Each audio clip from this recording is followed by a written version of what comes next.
and your family are going to eat it. So, today, I have for you a banana chocolate chip muffin recipe that nobody can resist. So stay tuned. Come on, let's get started. Now, the great thing about this recipe is that I do all of it in one bowl, and you'll see that here. Oh, by the way, the other piece of the recipe you don't see are the bananas in the sink, but you'll see those in a minute. Okay, we're going to start out with either 2 cups of all-purpose flour, or what I do is 1 cup of all-purpose flour and 1 cup of bread flour. Now you'll see I don't do real perfect measuring. So when it comes to baking, they say that perfection is best, but you know what? Fuck that. Oh, and also you'll want to preheat your oven to 350 degrees. Okay.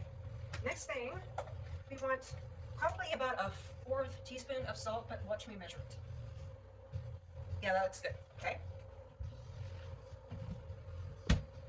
Okay. Next thing, our baking powder. We want 2 teaspoons of this. This is our floof powder. This is what helps the muffins rise. So there's 2 teaspoons of our baking powder. Okay. Next thing is our baking soda, which we want a 1/2 teaspoon of. There's my 1/2 teaspoon of baking soda. Okay, now here's our brown sugar. Brown sugar is very important because it adds a sweetness. Now we want 3 packed 1/4 cups of brown sugar. There's 1, 2, and 3. Were those perfect? No.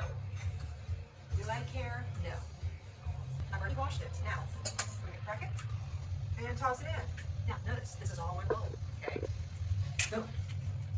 Next, we want about 6 tablespoons of oil. Now, this works out to be about a 1/3 cup of vegetable oil. Don't use the free oils like the olive oil or any of those types of things. Vegetable oil works great for that, okay? Again, watch how carefully I measure this.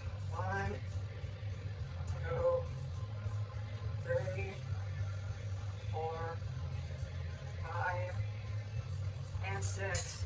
Oh, it overflowed. It's fine. Really, it's fine. Okay. Now, you want to come look at this. I'm mixing all my ingredients together. Oh, my oven's ready. So it's looking a little dry.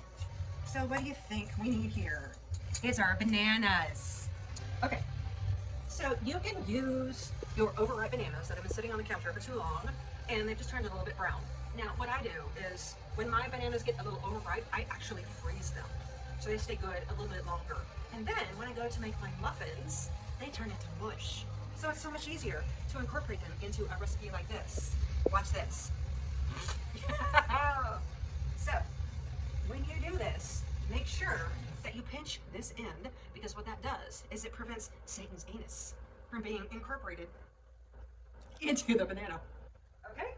So we're going to use 3 overripe bananas. Now, I kind of have a preference for milk chocolate chips, but you can use semi-chocolate chips if you'd like. And I honestly don't measure these, but it's probably about a 1/4 cup to a 1/3 cup of chocolate chips. I just kind of eyeball them.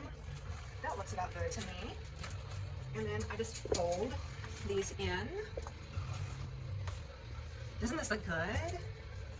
Just imagine the smell. Does it smell good? My cameraman's saying yes. Okay, so this is perfect and ready to go.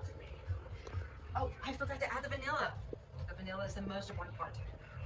So you want to add a splash of vanilla.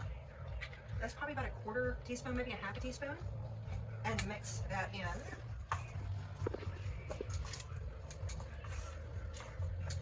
Okay, now this looks perfect. Now, I've got a regular muffin tin, and I'm going to spray with some vegetable spray. Very lightly. If you want to use a mini muffin tin, you can do that as well. And then just divide the mix into the 12 muffin pieces.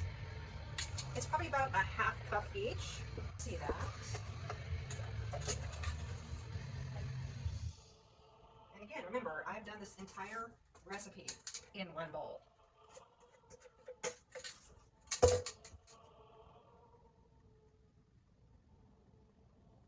Okay, so here is the muffin tin ready to go into the oven. I'm going to put it into my preheated oven at 350 degrees, usually at about 15 to 18 minutes. So I'm going to set my timer for 18 minutes because that is what works best.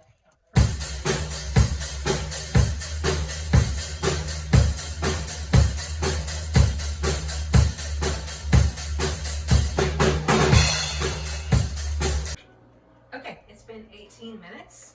So I'm going to pull my muffins out. Oh, what? Look how beautiful they are. So you want to cook them or bake them until a toothpick poked into the top of them comes out clean. So again, it's about 15 to 18 minutes. 18 minutes works out perfectly for me. And then, yeah.